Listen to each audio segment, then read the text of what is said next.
Қазақстаннан барған делегацияны Кореяның білім беру саласы таңғалдырған, себебі тәулігіне 4700 адамды қабылдайтын Аджу университетінде бар жоғы 80 студент тәлім алады екен.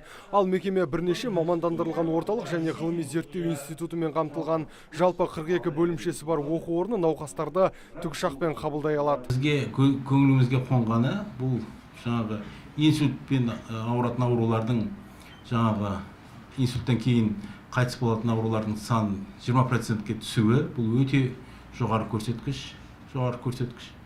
Екінші, жаңа айтқанымыз, әртүрлі онкологиялық аурулардың 5 жылдық өмір сүру ұзақтығын 65%-ке жеткізу.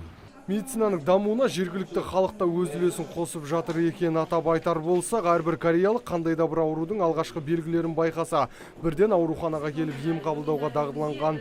Ал емдеу мекемелері бір терезе қағидасын қалыптастырған. Бұл ұзын сонар кезекті азайтып, науқасты әрі-бері сандалтпайды.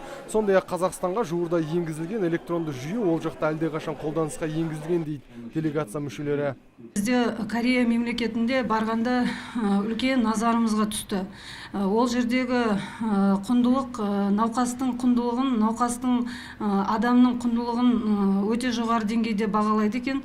Және барлық жасалып жатқан медицинада көрсетіліп жатқан қызметтің барлығы с позиции пациента немесе науқасқа бейімделу, науқастың құндылығын бағалау арқылы жасалады екен. Дегенмен жұмыс сапарының ең бірінші мақсаты міндетті әлеуметтік медициналық сақтандырудың қыр-сырын меңгеру болған. Отандық дәрігерлер бұл туралы түрлі ақпарат жинап келіпті.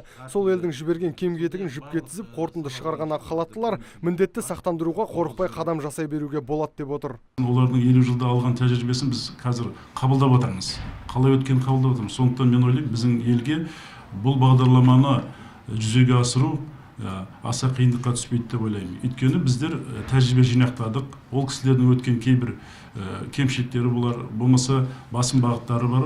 Оның бәрін біз қазір соны ескере келдік. Кореяның тағы бір ерекшелігі ауруханалар мен клиникалардың барлығы дерлік жекеменшік, әрі көрсетілетін қызмет ақылы, бірақ сапасы жоғары. Қорыта айтқанда біздің олардан үйренеріміз көп. Нұрсұлтан Тұрысбек, Мұрат Адинаев, Абзал Тұрабеков, ТВК телеарнасының жаңалықтар қызметі.